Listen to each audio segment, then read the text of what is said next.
students, we have already discussed about the different types of houses and what are the materials that we use to construct different types of houses. So now moving ahead into the chapter, our next topic is a good and clean house. What are the qualities that a house should have to be good and clean? Let us see this. A good and clean house keeps us healthy. So एक अच्छा घर और एक साफ सुथरा घर अपन को बहुत हेल्दी रख सकते हैं. So what are the qualities that make a house good? So अपने घर को अच्छा रखने के लिए हमको क्या फॉलो करना चाहिए? what are the important things that should be there in our house? या जैसा हाउस की कंस्ट्रक्शन की टाइम में हमको क्या चीज़ें फॉलो करके, मतलब क्या रूल्स फॉलो करके अपन को घर बनाना चाहिए. Let us see this. Okay, doors and Windows. A house should have doors and big windows to let fresh air and sunlight in. So बेटा कोई भी घर हो, any type of house, it should have big doors and windows. Doors तो होते ही हैं, घर पे डोर नहीं है तो कैसा है ना. They should have doors and even big windows. बहुत बड़े बड़े windows पे रखना बहुत ज़रूरी है. Why we need these windows and doors? To let fresh air and sunlight in. ताकि अपन को fresh air, नेचर से जो fresh air मिलता है वो अपने घर के अंदर आए. And even sunlight also, morning जो भी सनलाइट भी आता है वो भी अपने घर के अंदर आना बहुत ज़रूरी है. और एल्स क्या, ज़्यादा मॉइस्चर से जब घर भरा रहता है तो मॉइस्चर से बहुत सारे जर्म्स भी घर पे ज़्यादा होने के चांसेस ज़्यादा है. So we should construct doors as well as big windows in our houses so that fresh air and sunlight can come into our houses. Sunlight kills the germs and keeps the house warm in winter. ये sunlight आने से क्या, घर में बहुत सारे dust particles, moisture, इन सब की वजह से आप अपनी नेक्ड आई से देख नहीं सकते हो, बहुत सारा जर्म्स हो जाते हैं. सो जब सनलाइट अंदर आएगा तो सनलाइट ये जर्म्स को किल कर लेते हैं. एंड इवन विंटर्स में जिस घर में अच्छा धूप आता है, देखना उस घर में आपको इतना ठंड नहीं लगेगी. And we can even feel warm in winter season also. It also saves electricity, है ना. सबसे मेन पॉइंट ये भी, this is also one of the important point.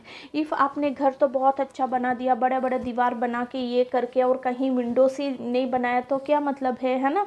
अच्छा का सब बिग विंडोज़ रखना बहुत ज़रूरी है ताकि आप जैसा विंडो खोलते खोलते फ्रेश एयर आएगी. एंड इवन सनलाइट हो तो आपको कम से कम मॉर्निंग से शाम तक की जो टाइम है, up to till evening 6 o'clock 7 o'clock तक आप घर पे कोई लाइट्स की यूसेज, इलेक्ट्रिसिटी से जो भी लाइट्स यूज़ करते हैं उनकी ज़रूरत नहीं पड़ेगी. And natural light is mostly very good. मतलब नेचुरल लाइट में अगर आप पढ़ाई भी कर रहे हो, जहाँ अच्छा लाइट की, ये आर्टिफिशियल लाइट्स के बिना सनलाइट जहाँ आ रही है आपके रूम में, बहुत अच्छा सनलाइट आ रही है, बिल्कुल अच्छा से आप बैठ के उधर पढ़ाई भी कर सकते हो. एंड ये सनलाइट जो भी जर्म्स वगैरह भी है उसको भी किल कर सकते हैं. So we should always try to have these big type of windows in our houses.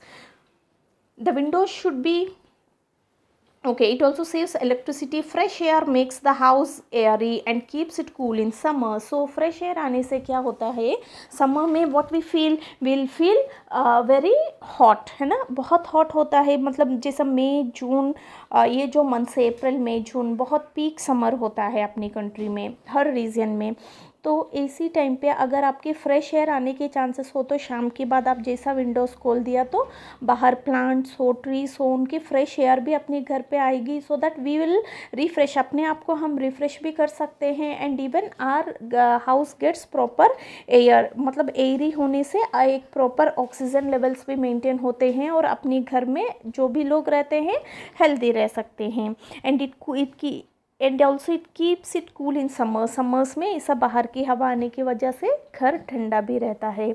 The windows should be covered with a wire mesh so that insects are not able to enter the house. घर पे जो भी Windows है, सारे Windows में आपको wire mesh, एक wire gauge आता है ना, पतला सा वायर मेश हर विंडो के साथ लगाना चाहिए ताकि कोई भी जैसा मॉस्किटोज़ है, फ्लाइज है, ये सब घर के अंदर एंटर ना हो सके. क्योंकि विंडोज़ को आप खोल दिया तो विंडोज़ जब खोला तो अगर ओनली ग्रिल्स ही है तो उसमें आपकी मॉस्किटोज़ और फ्लाइज भी एंटर होने की ज़्यादा चांसेस है. If you cover the Windows with the wire mesh, what happens? No insects or flies cannot enter in our houses. So we should follow this rule too. So the first rule which we have learned is doors and windows. Our houses should be constructed with good doors and big windows. The second one, high roof and thick walls. The walls of the house should be thick. Walls, घर पे जो walls आप देखते हो उनको बिल्कुल thick construction होना चाहिए. They should be thick. पतले पतले वॉल्स कभी नहीं बनाना चाहिए. It helps to keep the house warm in winter and cool in summer. ये घर पे जो वॉल्स है ना, ये वॉल्स आपको समर में बाहर की हीट अंदर आने नहीं देंगे, तो आप अंदर ठंड महसूस कर सकते हैं. एंड विंटर्स में बाहर की ठंड आपके अंदर आने के बिना ये प्रिवेंट करते हैं, तो आप अंदर घर मतलब वार्म फील कर सकते हैं. So always the walls of the houses should be constructed very thick. Roof thick walls construct करनी चाहिए. High roofs low free flow of air inside the house and keep it cool. Roof, छत भी बिल्कुल थोड़ा अपनी जो एक height level होता है उस लेवल के अनुसार ही अपन को हाई रूफ्स, ऊपर तक की छत बनाना चाहिए. बहुत नीचे कर दो तो डायरेक्टली अपन को वो ऊपर की सनलाइट हो या रेनी सीज़न में वाटर वगैरह छत पे स्टैगनेंट हो गया तो उसकी ठंड की इफ़ेक्ट ये सब हो सकता है. तो जितना हो सके रूफ्स की एक प्रॉपर हाइट मेंटेन करना चाहिए और वॉल्स भी थिक कंस्ट्रक्शन में होना चाहिए. Now the third one, open spaces. हर घर में ये ओपन स्पेस होना बहुत ज़रूरी है. Open spaces like the verandas, courtyards, lawns and balconies make a house airy. It also gives space for the children to play, isn't it children? So घर पे हमेशा मतलब जैसा एंटर हुआ उधर से ही पूरा स्टार्ट हो गया आपकी रूम्स, और 10 रूम्स बना दिया, 12 रूम्स बना दिया, कोई ज़रूरत नहीं है. घर में ओपन स्पेस छोड़ना बहुत ज़रूरी है. बालकनीज, जैसा आपकी रूम हो गया, रूम के साथ साथ एक बालकनी भी कंस्ट्रक्ट करो तो आप शाम के टाइम बाहर आएंगे. समर सीज़न में you can have some fresh air, you can have a good view in the rainy season, you can take some sunlight in winters, है ना. बालकनीज यूज़ करना है. वरेंडा, बाहर बरंदा हो तो जो भी एल्डर्स है घर पे या अपनी पेरेंट्स है, आपकी फ्रेंड्स एंड रिलेटिव्स कोई भी आए तो सब आराम से बैठ के बात कर सकते हैं. कोर्टयार्ड्स, बहुत सारे घरों में आप ये कोर्टयार्ड भी देख सकते हो, है ना. ये कोर्टयार्ड क्या होता है बेटा?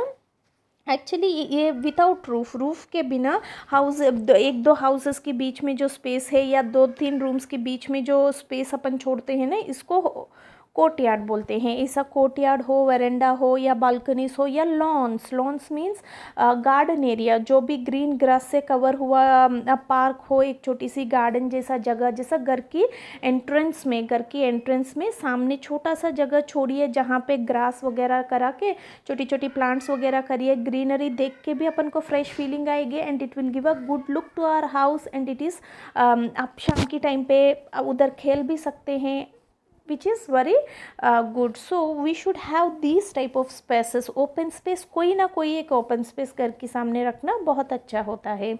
proper drainage system. So a good house should also have a proper drainage system that helps to get rid of waste materials from bathroom and kitchen. So children, अपने घर में रहते हैं तो we used to use the washroom, है ना. Washroom में आप ब्रश करते हो, नहाते हो, जो भी वेस्ट वाटर जो भी कर रहे हो, ये वेस्ट वाटर बाहर जाने के लिए कुछ ना कुछ रास्ता होना बहुत ज़रूरी है ना. किचन में रोज़ डेली 3-4 बार अपन खाना खाते हैं, कितना सारे यूटेंसिल्स मम्मा क्लीन करती है या कोई भी क्लीन करते हो, तो ये यूटेंसिल्स को क्लीन करते टाइम कितना गंदा पानी भी आता है.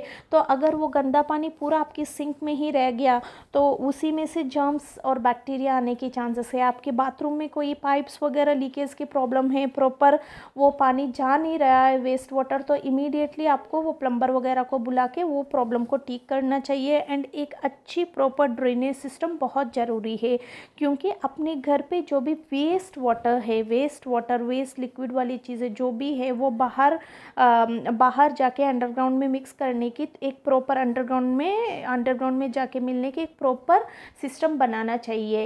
इसी सिस्टम को हम ड्रेनेज सिस्टम बोलते हैं. ये ड्रेनेज सिस्टम क्या होता है? ये सिस्टम आपकी वेस्ट वाटर या जो भी वेस्ट वाटर अपने घर से फ्लो अवे होता है वो घर से बाहर भेजने के लिए यूज़ होता है। So we should have a proper, बिल्कुल एक सही तरीके की ड्रेनेज सिस्टम होना चाहिए, ताकि अपने बाथरूम और किचन में कोई stagnant water used water stagnant होके ना रह सके। So these are the important things, these are the important things we should keep in our mind while constructing a house. First क्या होना है, doors and windows, then high roof होना है हर घर के, and even we should have thick walls and open spaces भी, open spaces के लिए भी थोड़ा स्पेस छोड़ना जरूरी है। And our house should have a proper drainage system also, एक गुड ड्रेनेज सिस्टम भी होना चाहिए।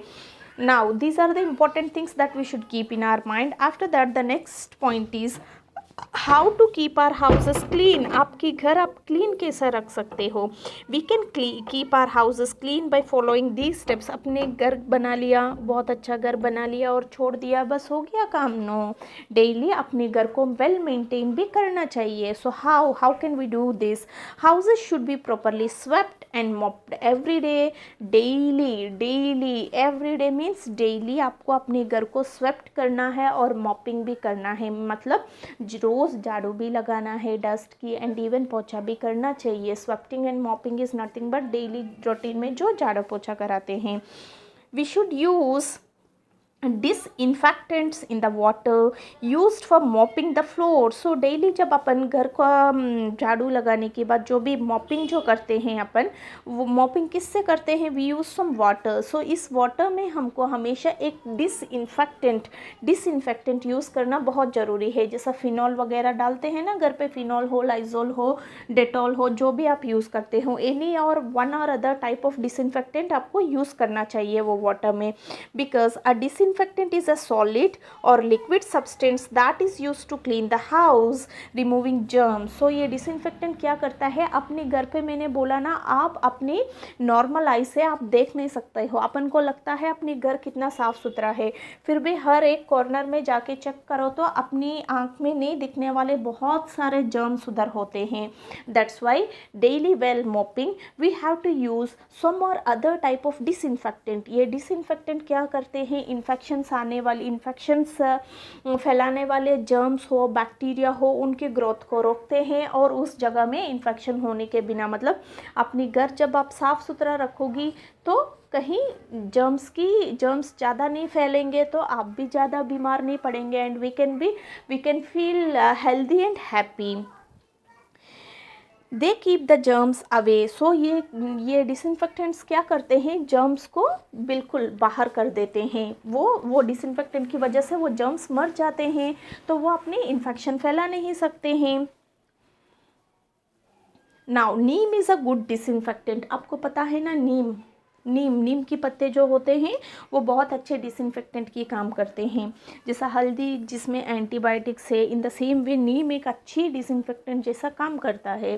सो कभी भी घर की मॉपिंग होता है उस वाटर में हमको one or other type of disinfectant use करना बहुत ज़रूरी है। The second one, waste materials and garbage should be put in close dustbin. सब घर में कुछ ना कुछ वेस्ट मटीरियल तो आता है, क्योंकि हम खाना बनाते हैं। We use to use so many types of vegetables, onion, tomato, chilli, और उन सब के ऊपर की जो लेयर्स होते हैं we use to peel them. After peeling them we have to drop them in a closed dustbins. जो खुला हुआ डस्टबिन नहीं होना है, क्योंकि खुला हुआ डस्टबिन है, आप उसको क्लोज नहीं कर रहे हो तो उस पर फ्लाइज, इंसेक्ट्स कुछ भी आके अगेंस्ट जर्म्स फैलाने के चांसेस है। So we have to throw any type of waste material, कोई भी वेस्ट मटेरियल हो, फ्रूट्स खा लिया जो लेफ्ट ओवर थिंग्स है, खाना खा लिया उसमें से जो लेफ्ट ओवर थिंग्स है, ये सब आपको डस्टबिन में, वो भी क्लोज डस्टबिन में रखना चाहिए, जो भी कचरा आपकी घर की हो। Okay, we should not throw them in an open area as this can spread germs and diseases. कुछ लोग क्या करते हैं, अरे डस्टबिन में भी क्यों डालें, सीधा जाके आपके घर के सामने कहीं ओपन स्पेस है तो उधर डाल देते हैं। ये बहुत बड़ी गलती है। इससे लैंड पोल्यूशन, वाटर पोल्यूशन, बहुत सारे पोल्यूशन होने की चांसेस है, और उधर से क्या होता है, कोई भी सड़ा हुआ चीज़ से जर्म्स तो आते ही हैं। सो उधर से इन्फेक्शंस और बीमारी उसके आजू बाजू में जो भी रहते हैं उन्हीं को बीमारी आती है। मान लीजिए आप अपने घर की साइड में या सामने कहीं पे भी फेंक रहे हो, तो उधर अगर मॉस्किटोस, फ्लाइज आएंगे, again they will just come into our houses too, and we may also get affected because of these flies and mosquitoes. So we should never do this. We should keep closed dustbins in our houses, and we should throw the waste or garbage in those dustbins. Turn your page, children. Drains of the kitchen and bathroom should always be covered to keep the mosquitoes and cockroaches away. So drains, वो मैंने अभी पहले भी समझाया, proper drainage system होना है, और specially kitchen में और बाथरूम में जहाँ पे ये ड्रेनेज सिस्टम की पाइप्स वगैरह है, उनको हमेशा they always should be covered. अच्छे से खुला हुआ ओपन किया हुआ नहीं होना चाहिए. They should be covered so that mosquitoes हो, कॉकरोचेस वगैरह आए नहीं. ये कॉकरोचेस से भी बहुत सारा इन्फेक्शंस फैलते हैं. That's why we should always take care of all these things so that the drainage system, जहाँ पे ड्रेनेज की पाइपिंग सेक्शन है, उधर हमेशा वो क्लोज्ड होना चाहिए. We should clean them regularly with drain cleaners. हमेशा कई बार क्या होता है, अपन किचन की पाइप हो या बाथरूम की पाइप वगैरह ब्लॉकेज होने की चांसेस है, because so many types of waste materials use to enter that. And कहीं ब्लॉकेज हुआ तो आपको तुरंत उसको ड्रेन क्लीनर्स आते हैं, उससे कभी once in a month, twice in a month, thrice in a month, depending upon the uses, आपको ड्रेन क्लीनर्स भी यूज़ करके उनको क्लीन करना चाहिए, ताकि बीच में कहीं ब्लॉकेज ना हो. और ब्लॉकेज होने से क्या, अगेन वाटर स्टैग्नेंट हो गया, again so many types of flies and insects will come over there. They will spread so many types of germs and so many types of diseases, है ना. These germs are these are the main things why people get more prone to all the diseases. Okay children, so we have to follow these few steps to keep our houses clean. What are the steps that should be followed? House should be swept and mopped, and while mopping, in the water which we are used for mopping, है ना, we have to add one or other type of disinfectant. After that, waste material and garbage should be always be thrown in a dustbin, which is a closed one. And after that, drains of kitchen and bathroom should be properly covered. This is all about a good and clean house. These are the rules to be followed to have a good and clean house.